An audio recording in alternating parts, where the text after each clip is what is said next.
episode of Chattin with Chelsea. I'm your daytime bestie, Chelsea Edwards. And today we are giving you fitness and nutrition for any age. We're going to break it down by decades even, 20s, 30s, 40s, 50s, because apparently the metabolism that you have when you're 25 does not last your whole life. This is all news to me. So we also know when your 30s hit, you start hearing a little something in your joints a little bit. I know y'all hear that. And then in your 40s, things just start giving out, like going up the stairs, just my knees. 50s, I'm not there yet, so I don't know. I guess I'm going to find out on today's show what I get to look forward to. But either way, we've got some tips to make it a little easier for you, at least a little healthier, all right? So here to help us with that, we've got Dr. Greg Burzynski, Restore Longevity Clinic. Like, you got to explain what a longevity clinic is, and as an expert, what do you do? Sure. Well, thanks for having me, Chelsea. Great to be here. So I'm an internal medicine board-certified physician. I know a lot about disease. I later went on to get an integrative fellowship in medicine. Okay. So that means more preventative stuff, staying ahead of disease, nutrition especially. As the sands of times kept going, I realized I don't want to get sick like my father got sick and other people. So we are living in amazing times, and we have all the tools now coming to a head that can catch disease early, and we can do something about it. Yes, it's like so much information out there, though. Like, I just don't know where to start. So basically, what you focus on is things that can help prevent disease, which can also make it easier on us as we're aging. Sure, the fundamentals, good nutrition, sleep, movement, exercise. Okay, all right. Well, we can do that. I feel like we can start. We have a variety of an audience, but let's start in our 20s. It feels like in your 20s, you can eat anything, you can do anything, but as a longevity expert, what do you recommend? Exactly. So the fundamentals need to be started.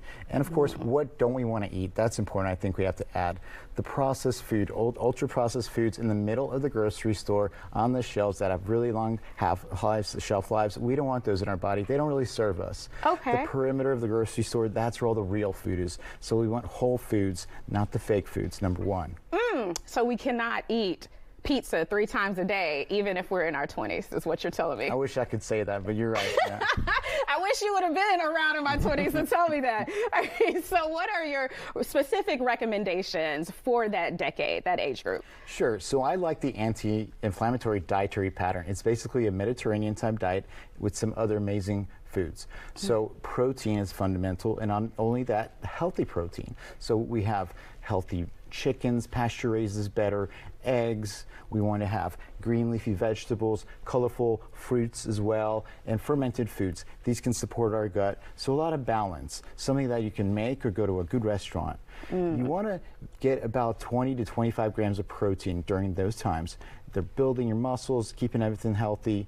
And as we get older, we want to up that a little bit. Okay, is it 20 to 25 grams? Is that mostly for women in that age group or right, men? So 20 to 25 grams per meal. So multiply that by 3. So you might need to, let's say, do a little protein supplementation. But that's the A standard, I feel. Okay, all right. Do you have more leeway at that young age? I know where you're going. To splurge, you know what I'm saying? So have a little fun. The body's more forgiving. Yeah. So that's the thing about your 20s. You can get away with things, but then not so much. But if you get into the habit of doing good things, you won't have to pay for it later. Got it, because you do want to prevent disease down the line. Exactly. Got it. Okay, all right. Let's move on to the 30s. What are your recommendations for our 30-somethings watching? Well, we want to up our protein game a little bit. So now we want to do maybe 25 to 30 grams of protein 3 times a day, and to get high-quality protein. So we want to consider the wild fish, the wild salmon, the grass-fed meats, the eggs. Eggs are amazing. They have choline in them. Choline's great for the brain. So about 3 eggs are equivalent to about 25 grams of protein. That's pretty impressive. Yogurt. Not all yogurts are the same. We want to have high-quality yogurt. Greek yogurt is amazing. Icelandic kefir, even better perhaps. Add some nuts in that. You have the same component of protein there. So you want to incorporate those foods. Get that breakfast going. You'll have sustained energy throughout the day.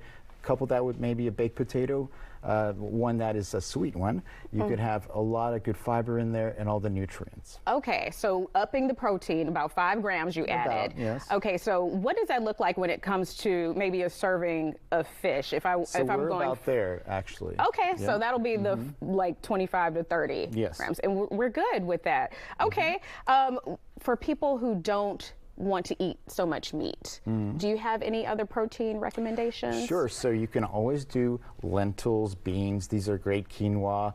Now keep in mind, plant protein does not assimilate as great as animal protein. You can also supplement it with your favorite protein powders, right? Something that you also might think about is creatine. I didn't talk much about supplements, but those are really good. Creatine, if you remember, really for the muscle, big buff guys, not so much really. When you get to your 30s or even 40s, you might want to incorporate some. It's amazing for your brain, muscles.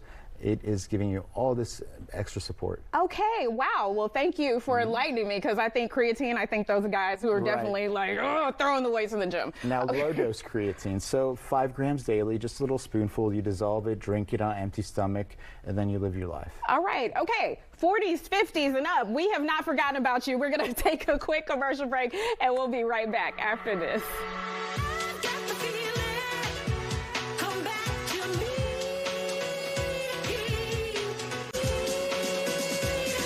We're back breaking down what you should be eating by the decade. Dr. Greg Burzynski with Restore Longevity Clinic. You're telling us how to live a long, healthy life. Now we are at the 40s. This is my group. So talk to me, Doc. What should be on my plate? I'm with you on that one. So it's important to see that your hormones might be changing and prepare, right? So we could add a little flax seeds. Those are great in that yogurt. Keep that gut health maintained. Continue eating those healthy yogurts. The healthy fats, right? The ones like extra virgin olive oil, avocados, packed with magnesium and other great nutrients. Broccoli, one of my favorite foods. It's one of my favorites too, so I've been doing something right. Yes. I start off my day with a broccoli shake, some berries, other things. Great for the gut, detoxify some of those hormones. Wait. Yes. A broccoli shake? Yes, ma'am. Please explain. Okay. Every morning, I add a lot of frozen broccoli, get some nice fruits, raspberries, blueberries, a little protein perhaps. Okay. A little water, and push blend. What? Yes. Okay. And then I got my wife to do it. Okay. They're not the tastiest, but they're the most nutritious. Okay, you got her in on it. So yeah. I'll keep that in mind then. I'll have to try that. Okay, I'll let you know how that part goes. Explain to me, how important is gut health at this age in particular? Super important. A lot of our diseases stem from just dysbiosis, unhealthy gut. IBS, other problems can occur. So we want to keep the right nutrients in our gut, especially hormonally. A lot that goes on there. A lot of medicines might not be processed well if our gut's not working. Okay, all right. So broccoli is good for the gut.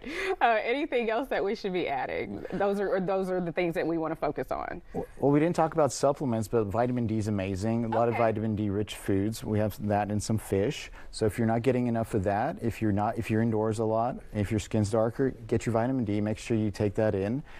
As you're getting a bit more stressed during your 40s, you got a lot going on. Ashwagandha might be a good supplement as well.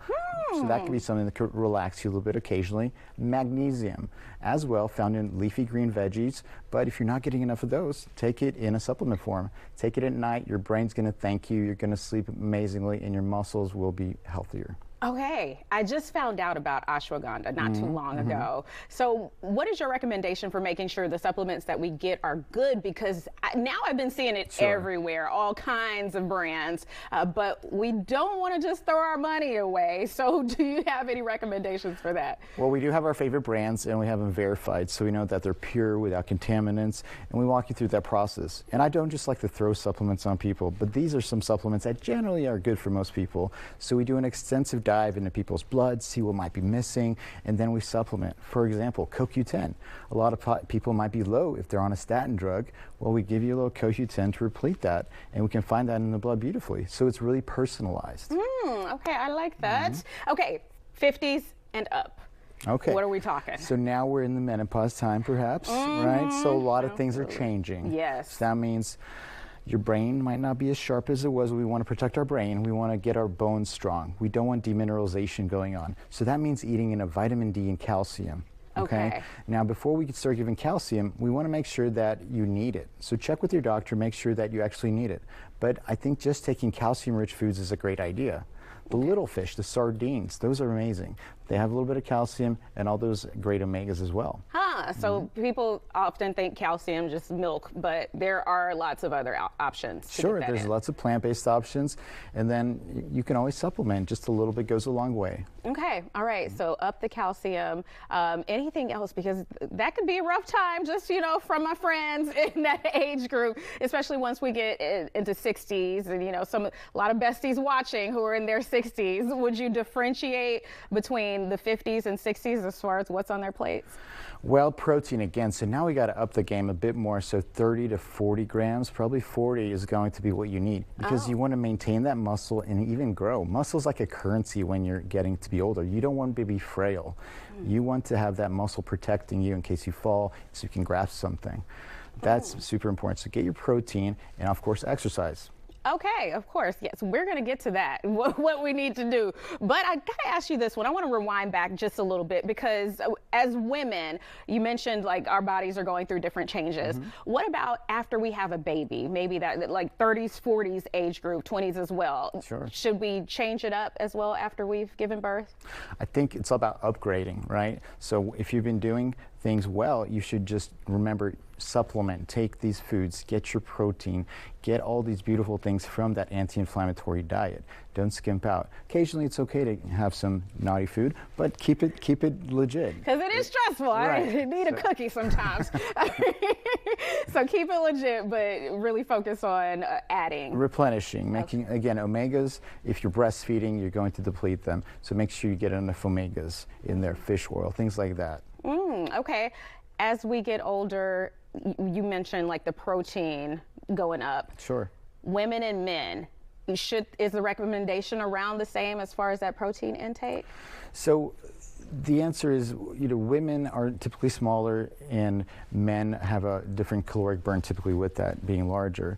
So it's a little bit less than men. And we've fine-tuned that by seeing how much you're burning actually. So it's generalizations are there, but it's good to just fine-tune these things because everybody's different. Yeah, that's right. So you want to get that personal advice. Exactly. I love that. I love what you brought here. It all looks good. We're going to have to whip up some kind of smoothie now that I know we can put broccoli in a smoothie. Thank you so much, Dr. Greg. It's been a pleasure. Great information.